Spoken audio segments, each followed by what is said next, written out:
In die ou tyd was dit gewees dat die see het verteenwoordig chaos en die land het verteenwoordig orde. En ek wil vandag vir jou wys, hier is 'n klip wat staan ten midde van al die chaos. En wanneer die water hom tref, en natuurlik al vir letterlik honderde jare, tref hierdie water hierdie klip, maar hy bly staande. En ek wil vandag oor jou lewe 'n woord van die Here gee en sê, jy staan vas op die rots Jesus Christus. En Jesus Christus sal jou nooit begewe nie en jou nooit verlaat nie.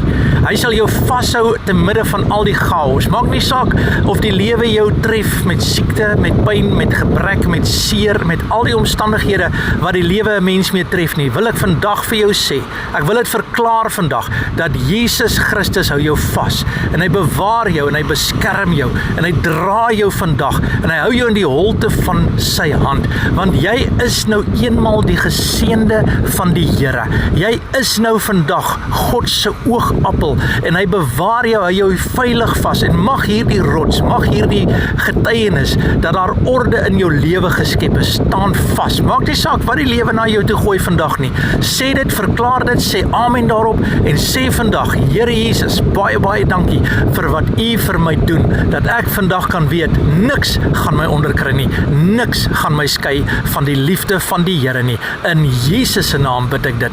Amen en God bless.